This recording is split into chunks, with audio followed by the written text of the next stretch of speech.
What's up, what's happening? While I'm not the biggest fan of most contemporary fantasy works, the exception to that rule will always be the Final Fantasy franchise.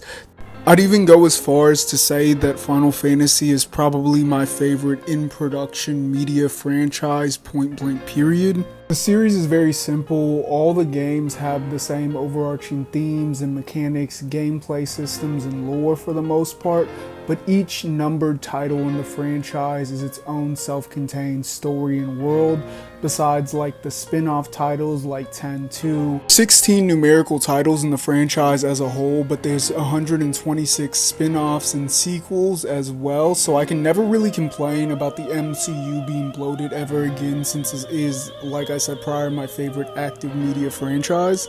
Games usually revolve around the simple themes of a crystal, a warrior of light, and it goes off from there, but the most recent 3 titles in the series are known as the 𝖋𝖆𝖓𝖙𝖆𝖘𝖞 trilogy, micro-trilogy within the franchise as a whole, consisting of Final Fantasy XIII, Final Fantasy XV, and Final Fantasy XIV / A Realm Reborn. Each title has slightly unique gameplay mechanics and rules, such as, but not limited to, locking party members' classes, or the unique junction system where you draw skills and spells from enemies in FF8. First Final Fantasy title was released in 1987 for the Famicom console, or as we in Hamburger Land would know it, the Nintendo Entertainment System, or NES. In my opinion, besides Dragon Quest, Final Fantasy is in fact the JRPG, and if you're not familiar with that term, that stands for Japanese role-playing game. Games use a traditional turn-based battle system, but nowadays they use a real-time battle system for their combat. But I think interestingly enough, in the mid-2000s they switched to an active time battle system, which is a hybrid between real-time and turn-based, which is probably one of my favorite elements of the Final Fantasy franchise. Like I said, there are 16 titles in the Final Fantasy franchise, and that's not including or limited to re-releases, spin-offs, HD remasters, etc. Final Fantasy is like the Skyrim of video games. If it exists and has a screen, they'll probably put Final Fantasy on it at some point in time. Things even more complicated, outside of Japan, certain titles didn't end up getting released, so affectionately some people will know titles like 6 as 3.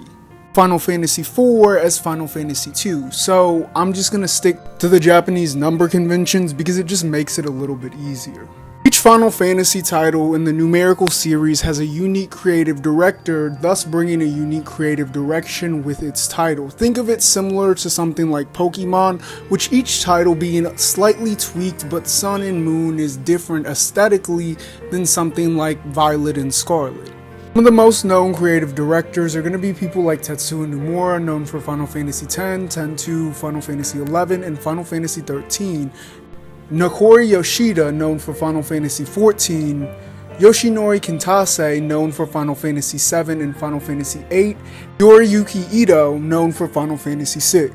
I of course cannot forget Yoshitaka Amano, who's one of my favorite illustrators, who does a lot of concept art and character illustrations, as well as the logo / emblem for each game. If you're not familiar with Amano, he made Angel's Egg, Vampire Hunter D, and does a lot of the concept art, though occasionally Tetsuya Nomura will do additional character art and designs for the franchise. I believe that Amano's artwork is to Final Fantasy as to what Yoshi Shinkawa's artwork is to Metal Gear Solid. They are one in one, and the franchise wouldn't be what it is without the illustrations of their respective talents. So each emblem in the series is done by Yoshitaka Amano, which features a reference to a larger piece or element within the title itself. So for example, Final Fantasy VI features Terra, the game's protagonist, on top of the Magitech armor, which is a motif or like iconography, whatever you'd like to call it, that is used throughout the series, but the Magitech armor was first introduced here in the series in Final Fantasy VI.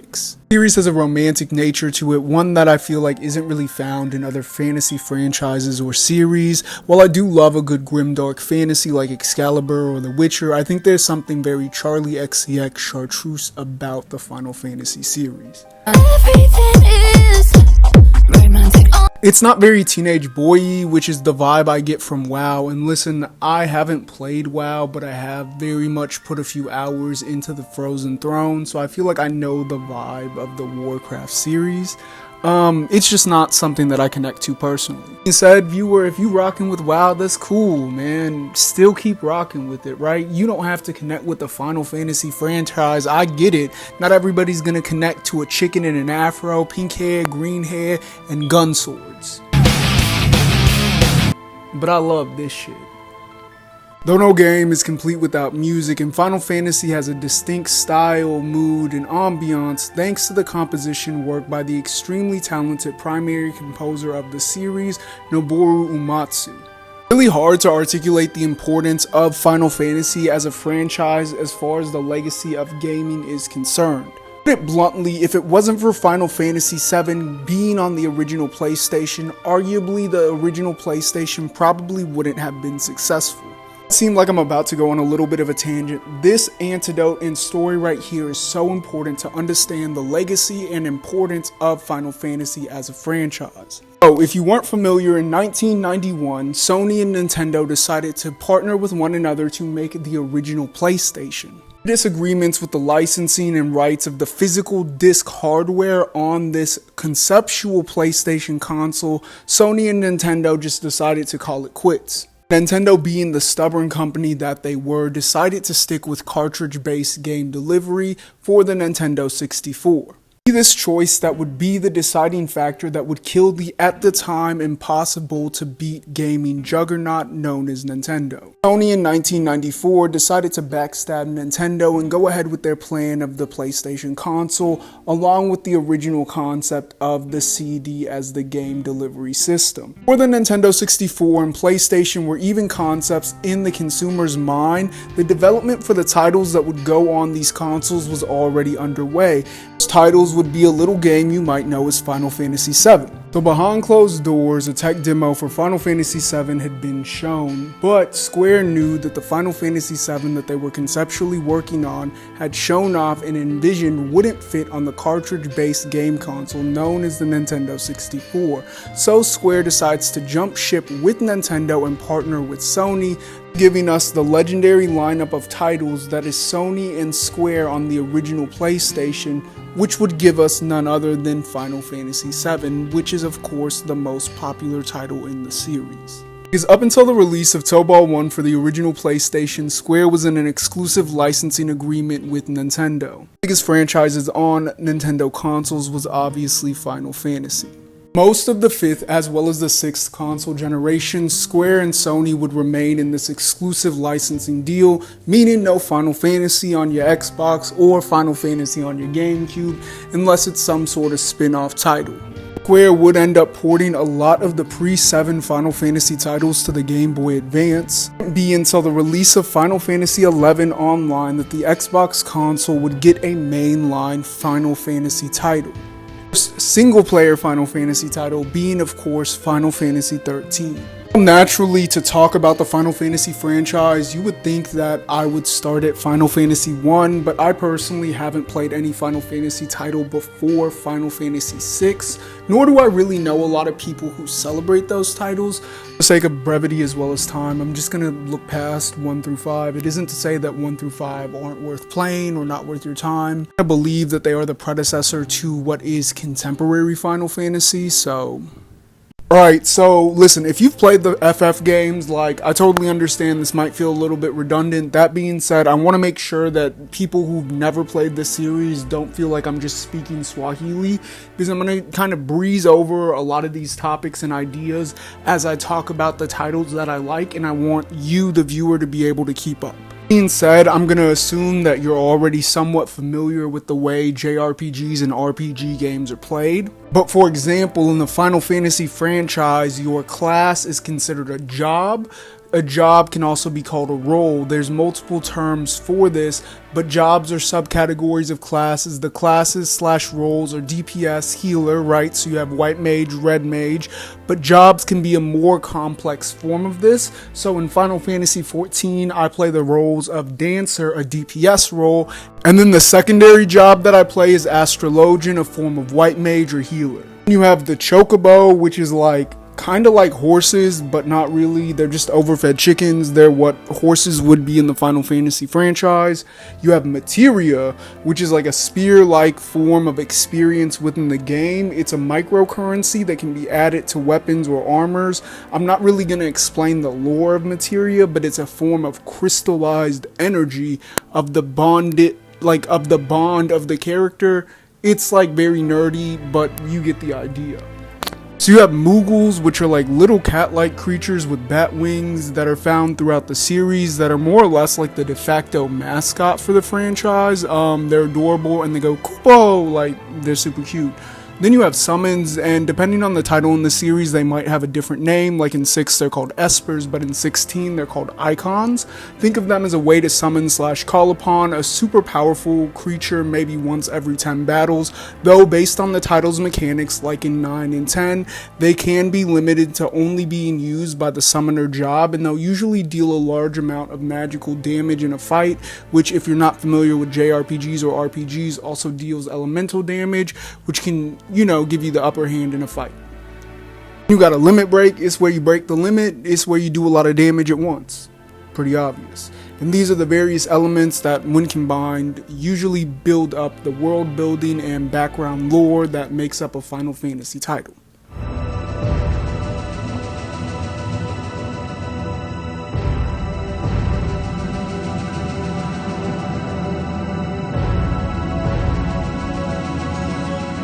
Not only is Final Fantasy VII most people's first foray into the franchise, but it's obviously the most popular one in the entire franchise, often shown off and used as the poster child in many a tech demo. Great way to introduce yourself to this giant 30-plus-year-old franchise, especially with Remake and Rebirth on the market right now. Final Fantasy VII is very simple. You join this group of terrorists called Avalanche and you blow up your local power reactor in a city called Midgar that's owned by a corporation called Shinra. Play as Cloud, this scrawny little loser who wants to join Soldier. Along the way, you meet lots of friends and foes like Barret, Aerith, Red 13, and Sephiroth, who's trying to get revenge on Cloud for like something that he did years ago, but Cloud has no memory of that. Great plot device. Not only is Sephiroth trying to get his get back the entire time and really just like hurt Cloud for what he did in the past to him, Cloud is also trying to figure out who he is and his place in this world. All while Sephiroth is trying to bring down a giant meteorite and destroy the planet. Take what I said with a grain of salt. I played this game years ago. Super cozy game, and it's very non-linear. It's been remade a bunch of times, and like I said prior, it's the poster child for the franchise. It allows for a lot of exploration. Game feel like a giant road trip, with some of my favorite character development and character building moments being at the Marigold Golden Saucer, which not only allows you the player to kick back and play mini games, but offers some of the cutest world building and character development in the game. That being said, I can't be salty or upset that Remake and Rebirth exist because they are fantastic titles and they didn't have to remake them. That being said, I feel like 7 definitely is the meteorite that overshadows its older brother Final Fantasy VI, which is just as good and just as grand as Final Fantasy VII.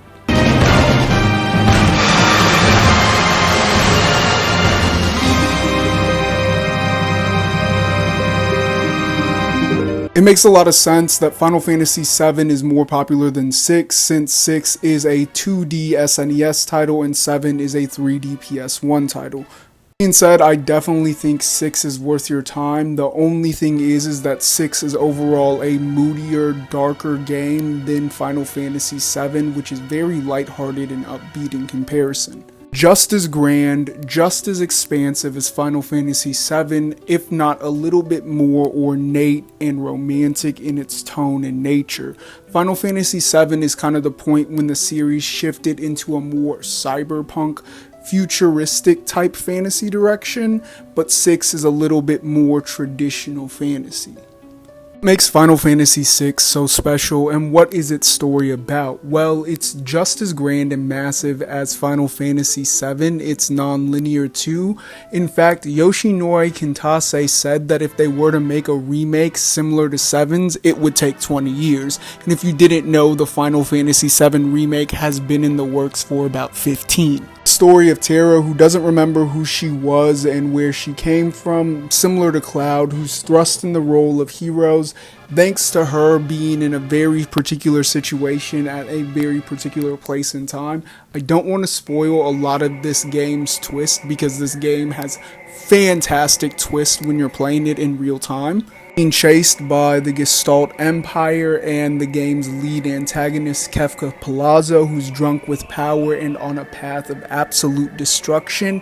And while I won't reveal the twist in this game, let me tell you, it is absolutely amazing. It has a lot of quiet moments, like having to rehearse a full opera and then perform that whole opera.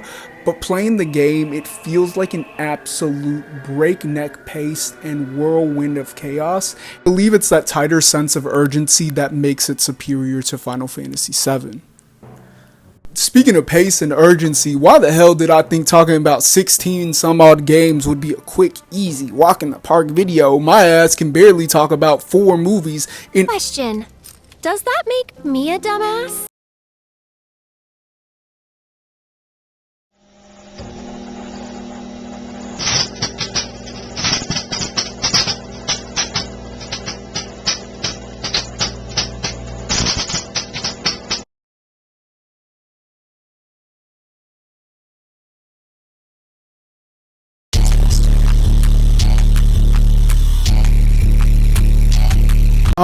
This is an ad for my Patreon. I just had a hiccup. This is an ad for my Patreon, by the way.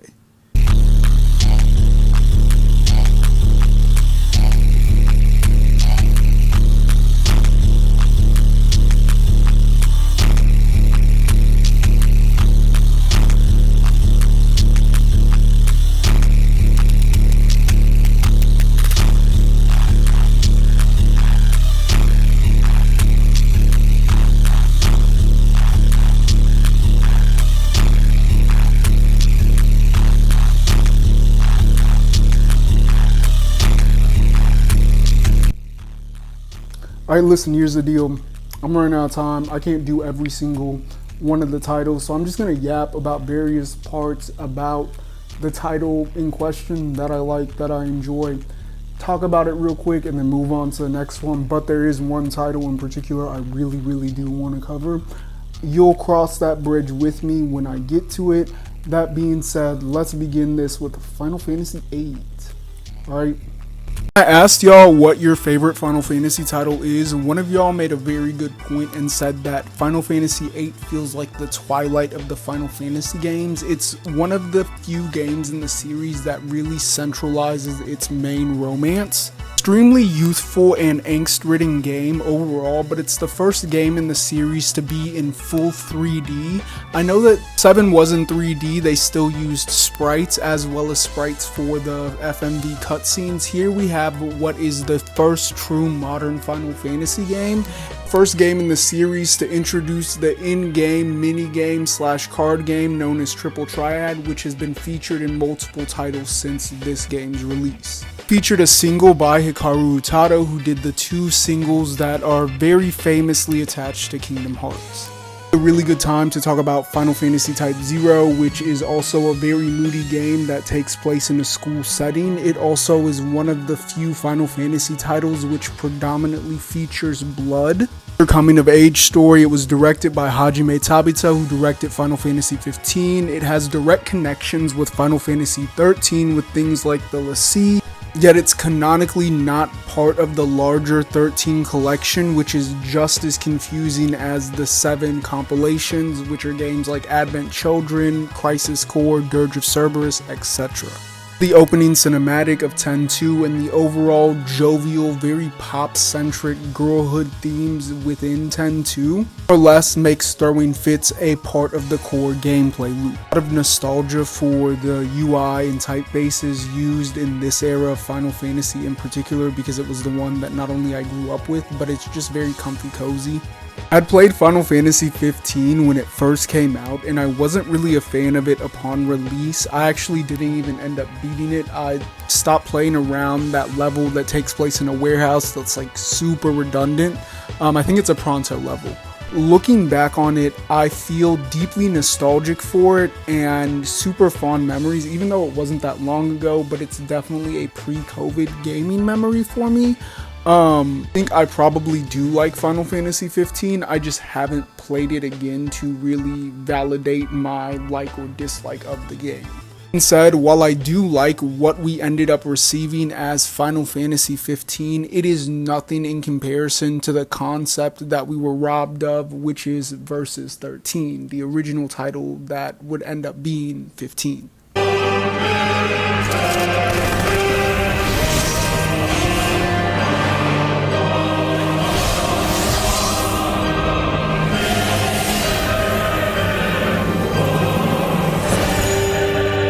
I've been waiting more or less the entire video to yap and gush about this conceptual game called Final Fantasy Versus 13, which is the most damn Kingdom Hearts 36 days / pi squared I don't play Kingdom Hearts ass title. Didn't know the development of Versus 13 was originally affected by Tetsuya Nomura being moved off the Versus 13 team and onto the Kingdom Hearts 3 team, then being asked to join the team for the 7 remake. Kingdom Hearts has never really been my cup of tea. I am a kind of massive Tetsuya Nomura guy. If I don't like his Daniel Patrick, Rick Owens ass fits he be putting his characters in. Hell no, man. What the fuck, man? Get your ass on, boy. Important to acknowledge the overlap tonally and aesthetically in Final Fantasy as well as Kingdom Hearts, because I feel like Versus 13 feels like the darkness quote-unquote parts of a Kingdom Hearts game as a fully realized and envisioned aesthetic.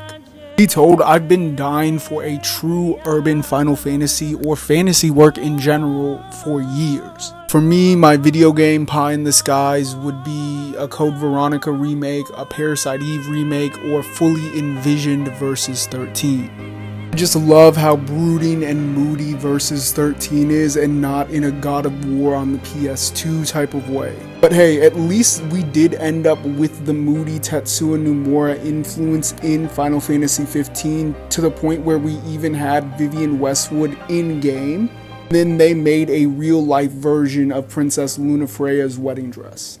Though I think my personal favorite would be Final Fantasy 14, but that game is 10 years of MMO and 10 years of plot, so I can't talk about it here. I have a soft spot for Final Fantasy 12, though I've never played it. I do play as a Viera in FF Online.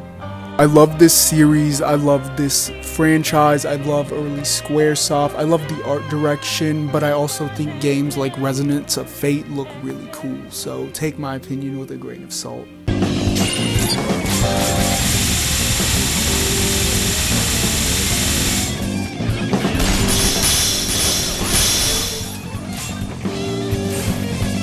Art, I love the packaging of the series. It's been a huge influence on my own graphic design in my personal life as well as on this channel. Sometimes I just go on eBay and look at old Squaresoft merch, which is the lamest thing I know.